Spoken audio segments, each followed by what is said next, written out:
Hi guys, आज के video में हम डिस्कस करने वाले हैं सिंगापुर के टूरिस्ट वीज़ा के ऊपर कि अगर आप यूएई में रहते हो, दुबई, अबू धाबी, शारजा, रास अल खैमा, अजमान कहीं भी रहते हो और आपको लगाना है सिंगापुर का टूरिस्ट वीज़ा, आपको सिंगापुर घूमने जाना है। देखो, सिंगापुर जाने से पहले आप सभी को पता है, चाहे आप इंडियन हो, पाकिस्तानी हो, मोस्ट ऑफ द नेशनलिटीज़ को सिंगापुर का टूरिस्ट वीज़ा लगाना पड़ता है, ठीक है, जो यूएई में रहते हैं, ठीक है।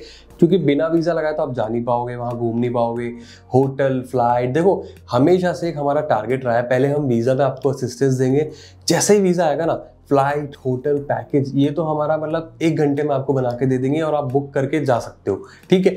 लेकिन सबसे इंपॉर्टेंट चीज़ है वीज़ा। अगर वीज़ा ही अप्रूव नहीं होगा, होटल, फ्लाइट, पैकेज बुक करके क्या हो जाएगा?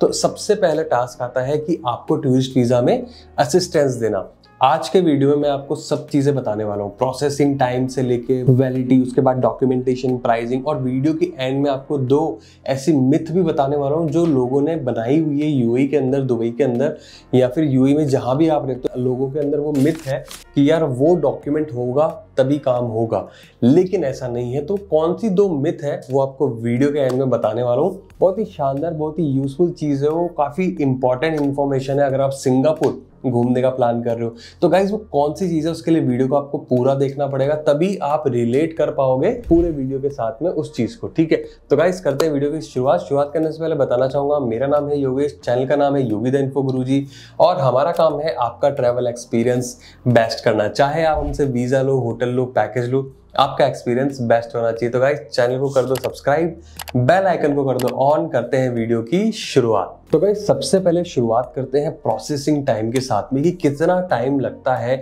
सिंगापुर के टूरिस्ट वीज़ा को आने में। देखो, जिस दिन आपने हमें डॉक्यूमेंट दे दिए ना, उस दिन से आप काउंट कर लो 1 वीक के अंदर अंदर आपको टूरिस्ट वीज़ा अप्रूव होके मिल जाएगा। ये तो मैं आपको मैक्सिमम बता रहा हूँ। मोस्ट ऑफ द केसेस में आपको 4 से 5 दिन के अंदर अप्रूवल मिल जाएगा फॉर सिंगापुर टूरिस्ट वीज़ा। और डॉक्यूमेंट्स के नाम पे घबराओ मत, बिकॉज जो डॉक्यूमेंट मैं आपको बताने वाला हूँ ना आगे, कुछ भी नहीं है, वो आप सभी के पास मिल जाएंगे। अब अगर मैं वैलिडिटी की बात करूँ ना, तो वैलिडिटी देखो, मोस्ट ऑफ द केसेस में आपको 90 डेज की वैलिडिटी तो 110% मिल ही जाएगी। मतलब 90 डेज के अंदर आपको ट्रैवल करना रहेगा सिंगापुर में, ठीक है। वो मोस्ट ऑफ द केसेस में 110% आपको 90 डेज वैलिडिटी मिलेगी, उससे कम की तो नहीं मिलेगी। बिकॉज इतने सालों से इतने हजारों लोगों के टूरिस्ट वीज़ा हमने लगाए सिंगापुर के, आज तक मैंने तो ऐसा केस नहीं देखा जहाँ पे लोगों को लाइक 15 डेज वैलिडिटी मिली हो या 30 डेज वैलिडिटी मिली हो।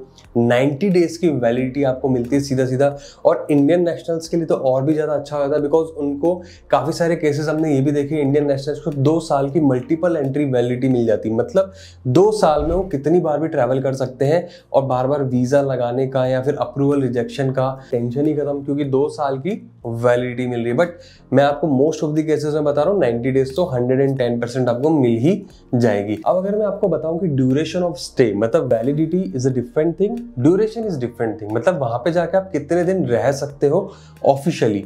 30 डेज की आपको मिलती है duration of stay in Singapore. 30 days आप वहाँ पे रह सकते हो। 30 तो बहुत ज़्यादा हो गया। आप अगर देखो टूरिज्म पर्पज से जा रहे हो, वहाँ घूमने के हिसाब से जा रहे हो, मैं खुद जा चुका हूँ, मैक्सिमम लाइक आप 7-8 नाइट्स में आ जाओगे। 7-8 नाइट से ज़्यादा वहाँ पे कुछ है भी नहीं।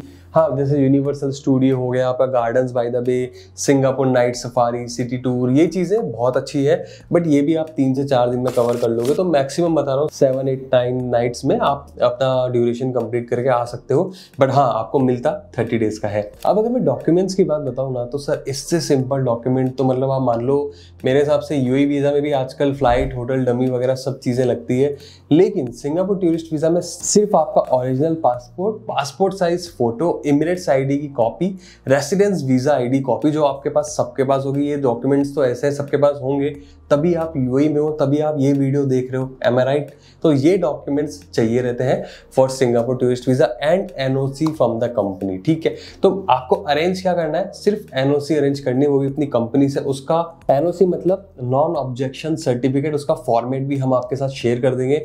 जस्ट अपनी कंपनी की लेटर हेड पे उसको फिट करना है, साइन स्टाम्प करने और हमें दे देना है।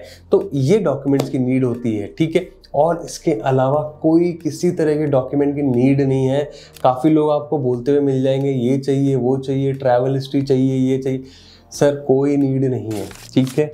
काफी आपको इतने टूरिस्ट वीजा दिखा सकता हूँ मैं, एक बार ऑफिस आ जाओ। अब ज्यादातर लोगों के माइंड में कंफ्यूजन होता है, ये थोड़ा सा एक डर भी रहता है कि यार हम अपना ओरिजिनल पासपोर्ट दे रहे हैं। सर आप अकीरा टूरिज्म के साथ काम कर रहे हो, जो कि यूएई की one of the leading DMC है इन टर्म्स ऑफ वीजास, ठीक है। गूगल कर लो, ट्रिप एडवाइजर कर लो, हमारा ऑफिस है पिछले 3 साल से जैनल मोहेबी प्लाजा 101, एकदम center of Dubai, opposite to BurJuman center. आप आ सकते हो फर्स्ट फ्लोर पे 101। आइए, बैठिए, चाय पिए, डिस्कस करिए।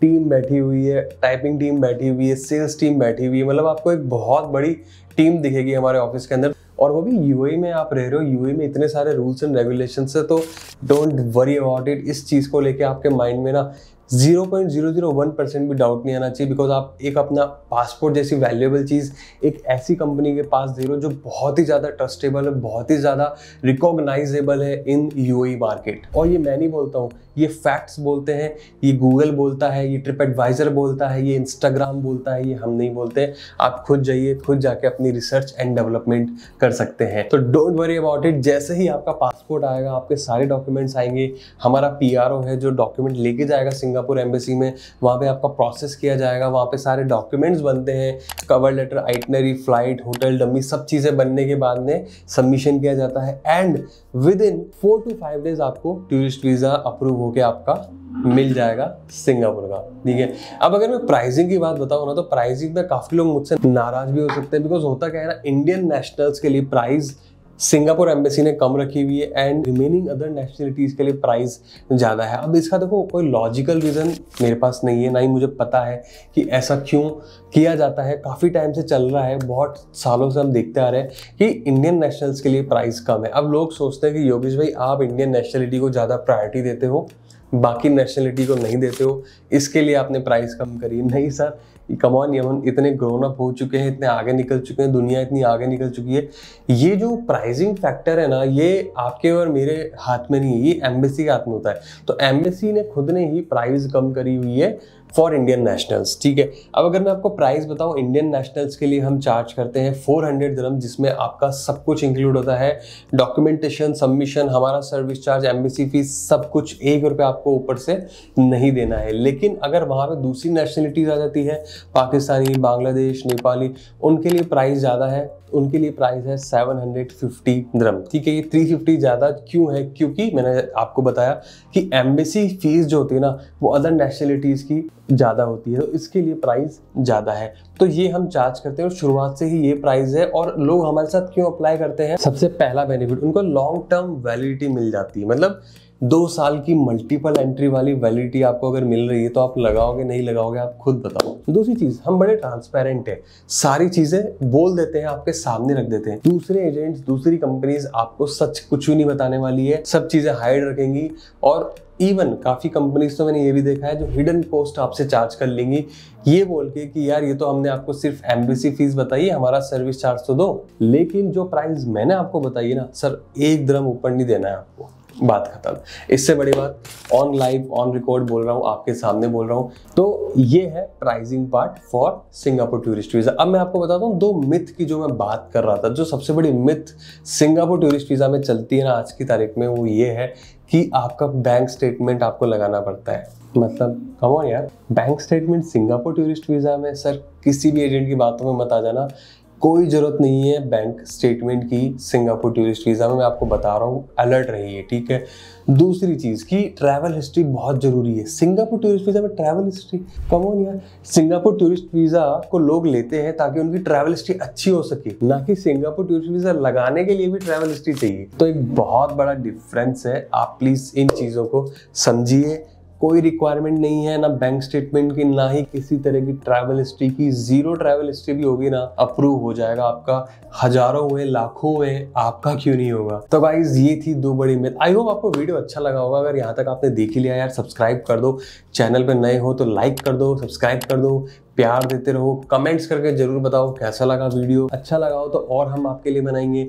आपको चाहिए कोई स्पेसिफिक कंट्री के ऊपर हम कोई वीडियो लेके आए तो प्लीज़ डू कमेंट, ताकि हम हमारी टीम कमेंट को पढ़े और आपके लिए वर्कआउट करना स्टार्ट करें। तो गाइस मिलते हैं अगले ही ऐसे इन्फॉर्मेटिव वीडियो के साथ, तब तक के लिए जय हिंद।